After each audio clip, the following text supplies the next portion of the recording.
Semoga yang subscribe diberikan rezeki melimpah dari jalan tak terduga. Dan yang like komen, dimudahkan jalannya menuju surga di hari akhir nanti. Siapa yang tak mendengar nama Qorun? Qorun adalah seorang sosok kaya raya di zaman Nabi Musa, tapi namanya melegenda hingga sekarang. Kisahnya diabadikan dalam Al-Quran, bahkan menjadi peribahasa atau ungkapan di masyarakat guna menggambarkan seseorang yang mirip dengan tabiatnya atau menisbatkan harta yang ditemukan terpendam dalam tanah sebagai harta Qorun. Qorun adalah miliarder kaya raya yang hidup sejaman dengan Nabi Musa. Saking kaya rayanya, Qorun setiap kali keluar dari rumahnya, ia didampingi dengan 300 pelayan laki-laki dan 300 pelayan perempuan. Qorun juga dikawal oleh 4.000 pengawal yang diiringi 4.000 binatang ternak, ditambah 60 ekor unta yang khusus membawa kunci-kunci guna penyimpanan harta kekayaannya itu. Itu dilakukan semata-mata sebagai bentuk kesombongan bahwa dialah manusia paling kaya, paling terhormat, dan memiliki pengikut setia. Ia merasa lebih mulia dibandingkan Nabi Musa alaihissalam. Orang-orang tentu saja akan penasaran seberapa banyak harta kekayaan Qorun jika pengawal dan pembawa kunci gudang kekayaannya sebanyak itu.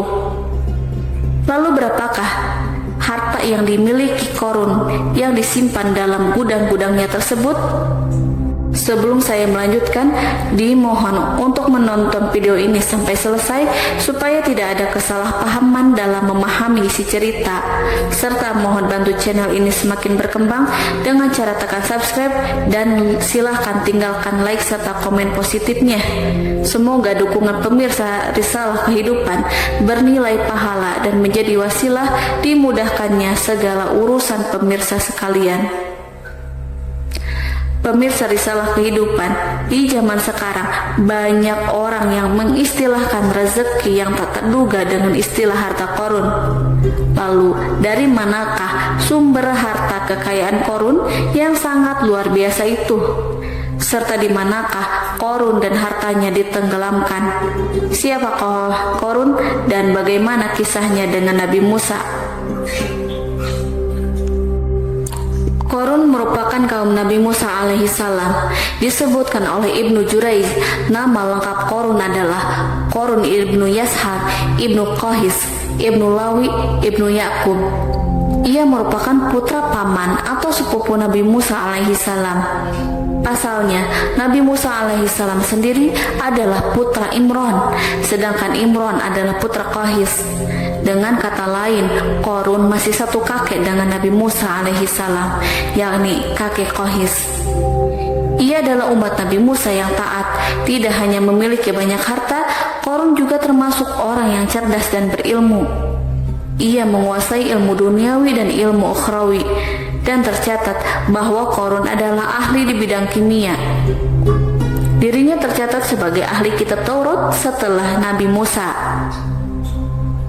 Kepandaian Qorun dalam ilmu agama membuat dirinya sering disebut dengan ilmu nawir atau orang yang memberi cahaya dan penerangan. Suaranya terkenal merdu dalam membaca kitab Taurat.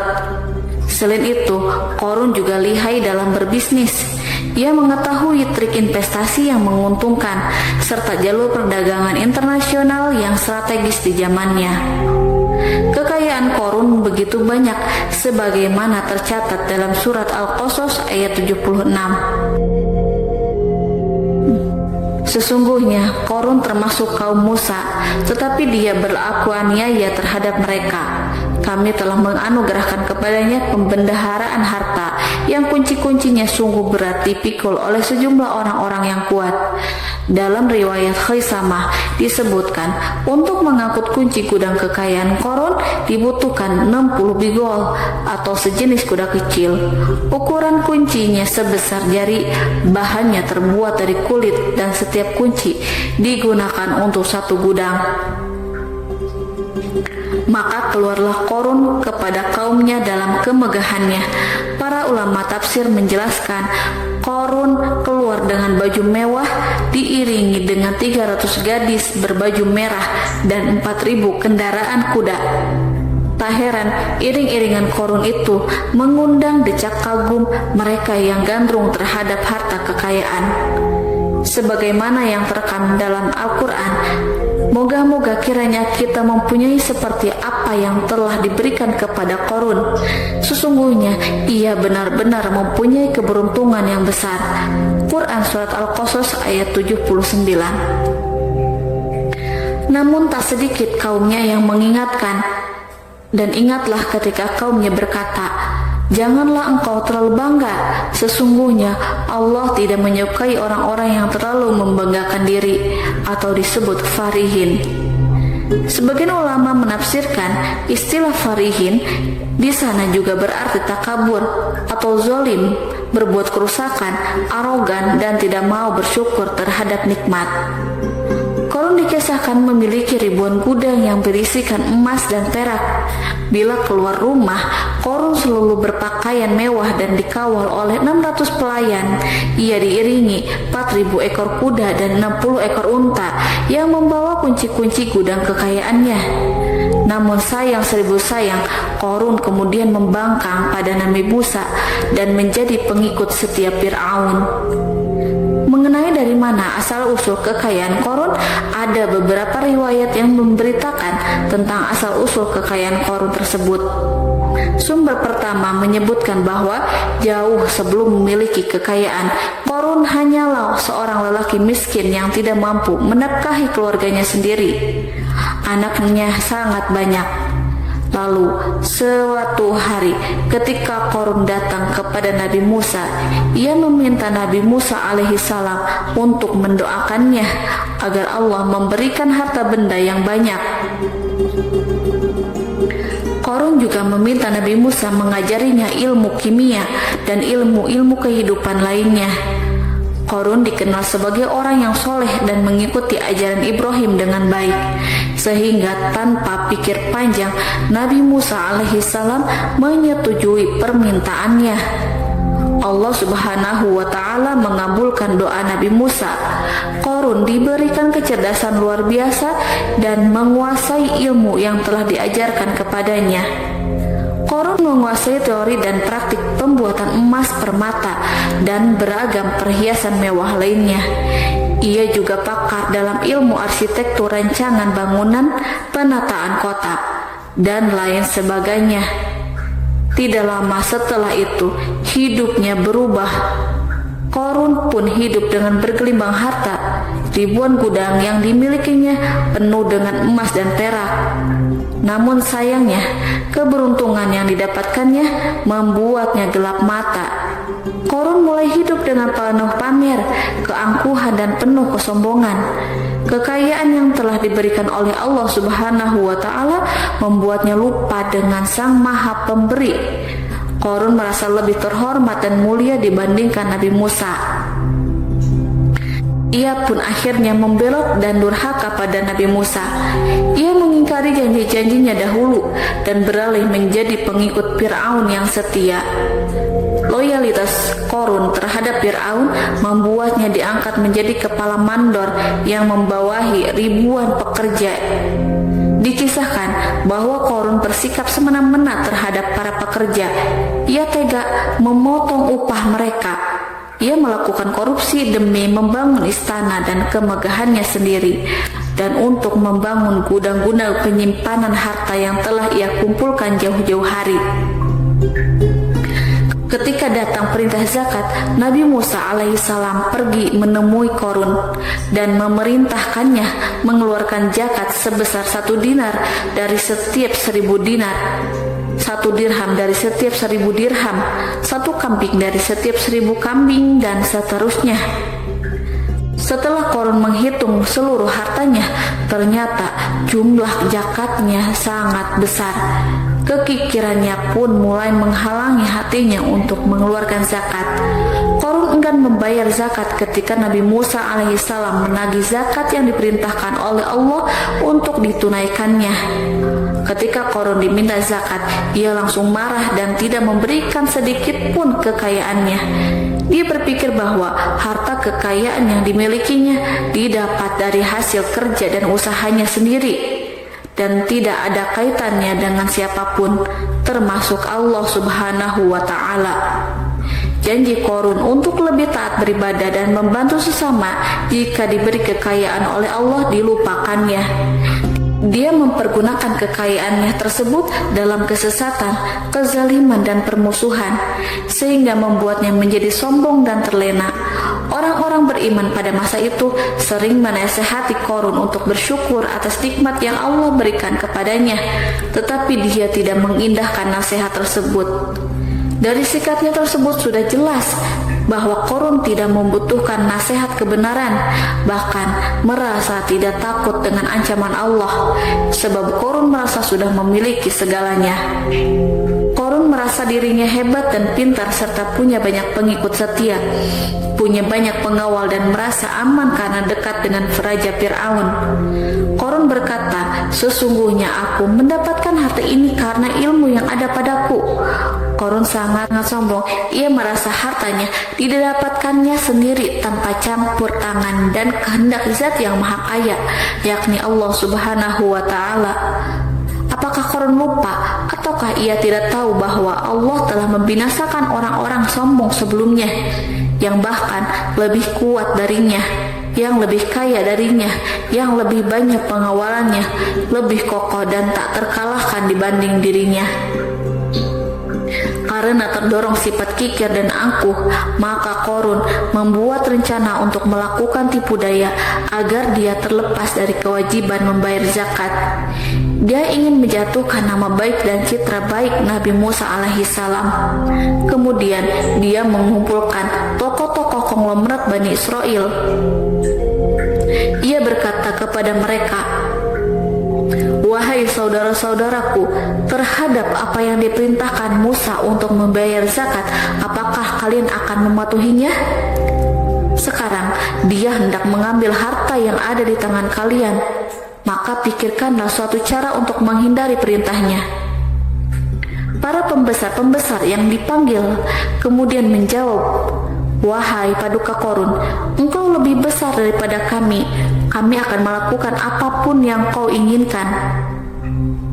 Korun pun berkata, "Datangkanlah kepadaku wanita cantik.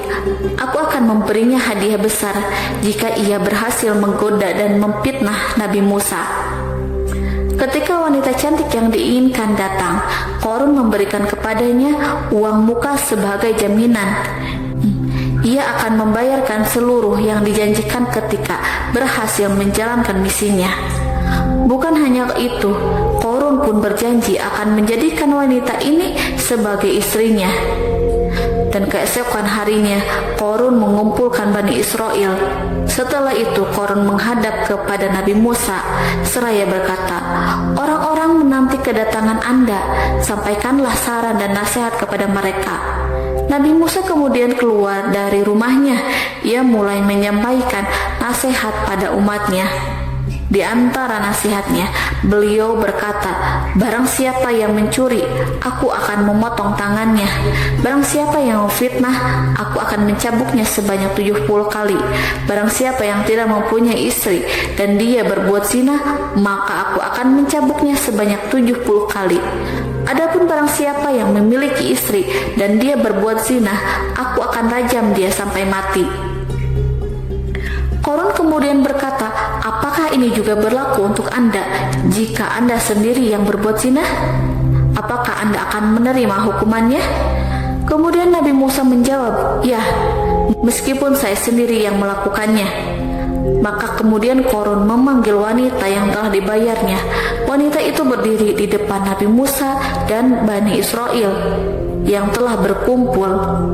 Dia mengaku sedang hamil karena telah berhubungan badan dengan Nabi Musa. Maka marahlah Nabi Musa atas fitnah kejam yang diarahkan kepadanya. Kemudian Nabi Musa melakukan sholat 2 rakaat, lalu mendatangi wanita itu dan menyumpahnya agar mengatakan siapa yang menyuruhnya. Wanita itu menjadi ketakutan. Ia gemetar di depan Nabi Musa dan dia mengaku bahwa yang menyuruhnya adalah Qarun. Lalu wanita itu bertaubat dan meminta maaf kepada Nabi Musa. Seketika Nabi Musa bersujud seraya berdoa kepada Allah untuk menimpakan azab kepada Qarun. Allah memberi wahyu kepada Nabi Musa bahwa bumi telah dijadikan tunduk kepada perintah Nabi Musa. Kemudian Nabi Musa berkata kepada bumi, "Wahai bumi, telanlah Qarun beserta kekayaannya, habiskanlah semua." Kala itu Allah menurunkan wahyu kepada Nabi Musa alaihissalam untuk memerintah bumi apapun yang diinginkannya. Begitu Nabi Musa alaihissalam datang dengan wajah sangat marah, barulah Qarun merajuk, "Wahai Musa, sayangilah aku." Sementara Nabi Musa alaihissalam tak bergeming. Beliau lantas berkata pada bumi, "Wahai bumi, ambillah mereka." Seketika rumah Qarun mulai bergetar. Qarun dan antek-anteknya mulai dibenamkan hingga bagian lututnya. Rumahnya ikut turun sedalam lutut. Qarun kembali merajuk, "Sayangilah aku Musa." Rumahnya kembali berguncang. Kini Qarun dan kawan-kawannya kembali terbenam hingga bagian pusar. Demikian pula rumahnya. Qarun terus merajuk, "Wahai Musa, sayangilah aku." Sementara Nabi Musa alaihissalam kembali meminta bumi, "Wahai bumi, ambillah mereka." Rumah Qarun berguncang lagi, sementara Qarun dan kawan-kawannya terus terbenam hingga bagian tenggorokannya. Demikian pula rumahnya. Qarun lagi-lagi menjerit, "Wahai Musa, sayangilah aku." Namun Nabi Musa alaihissalam tak bergeming. Beliau terus meminta bumi menelannya, hingga akhirnya Qarun dan kawan-kawannya hilang seluruhnya di telan bumi.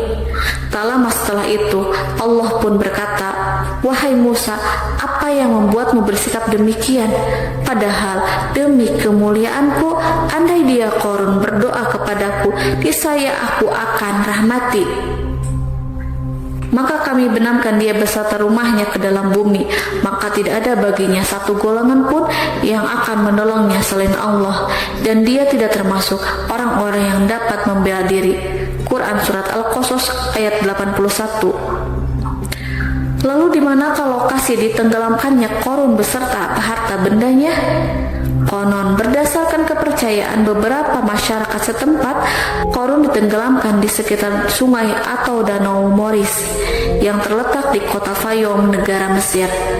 Qarun konon mendirikan istana dan di tempat itu pula ia ditenggelamkan.